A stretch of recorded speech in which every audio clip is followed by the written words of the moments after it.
So, can you explain how? Because not everybody that has hip surgery. Normally we try to get them as close as in length. Let me take a look at you. Hey. It looks like it's pretty close. The reason being is because when you go there, you take the fracture out, okay? The fracture's through the neck. And you put a ball in, you take the whole head out of the hip. It's like a ball and socket. So you take the whole ball out and you put a prosthesis in.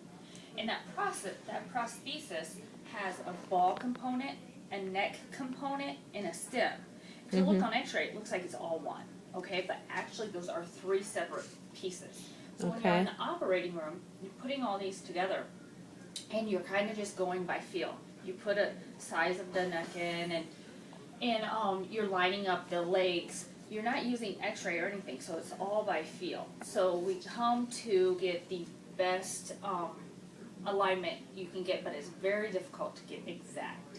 And so that's why, and actually just looking at him here, it looks pretty good, but it's hard because he's so painful to get him exactly straight. Yeah. So, Okay.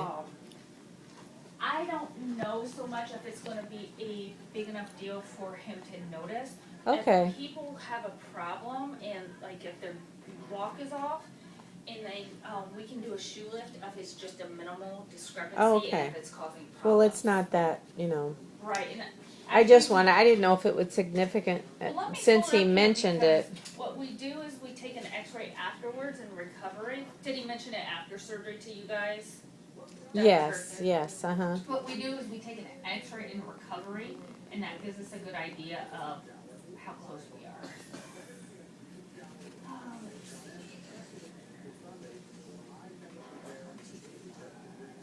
There you are, Marvin.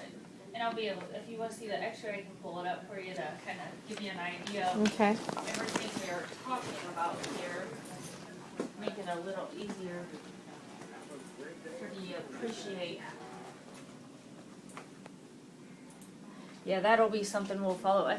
If it's a bigger discrepancy than what a shoe lift can accommodate and he's having problems, what you do is you can build up the shoe on the outside. So there are ways to accommodate if he's having problems from it. Okay. And that's just something we kind of, like I said, wait and see how it's affecting him. So what you do is, it looks like he's pretty close.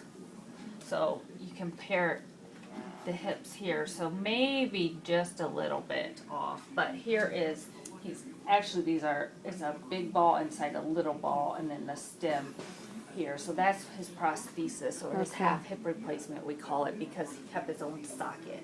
So the break was Yeah, the break would be, see, this is the normal hip, so the break would be right here through the neck, and then it's moved out of place. And it breaks and disrupts the blood supply.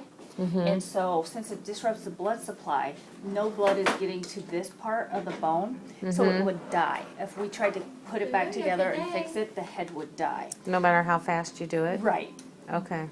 because when you break and move, it just shears that artery that comes in and Oh. supplies the blood supply. So that's why you hear some people get their hip fixed with a pin, some get a rod, some get a ball. So that there's all different types of where you can break, and his broke to the spot where it broke, moved out of place, disrupted the blood supply, and that's why he got half a hip replacement. If it doesn't move out of place and you break there, You can you get a pin? Mhm. Possibly? Yep, if it Okay. would have been broken but stayed completely in line, you get 3 pins, and we call it percutaneous pinning.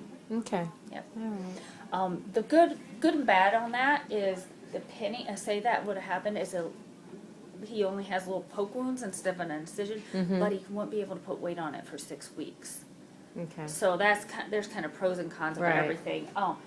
With this, the incision is bigger, and so the risk of infection is a little higher because sometimes the blood can pool and kind of just sit there and create an environment to become infected. That's a reason why we like him to get up and moving. His wound looks good though. That's why we check that wound every day to make sure that there's not drainage. And his wound is looking really good. We put suture on it, and then we put that glue on top of it, and that's why we don't have a dressing on it. So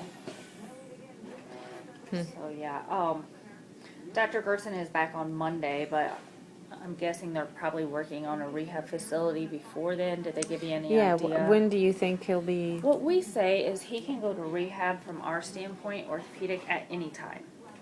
Okay. What we have to do is have the medical doctors, internal medicine, agree that he's okay to go. They're the ones kind of managing the heart, lungs, everything like that.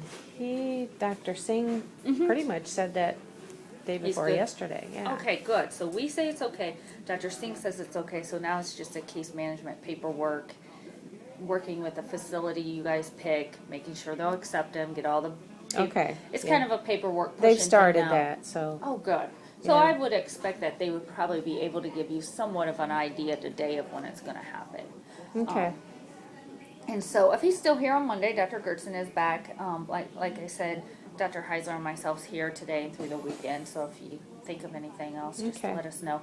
Even though I think I was in his surgery, I work with both of them. We do this surgery all the time, and they do it a little differently. But I kind of swing back and forth with Dr. Heiser and Dr. Gerson, so we'll be able to at least give you a good idea of an answer, get your questions answered there for you. Sound good, Marvin?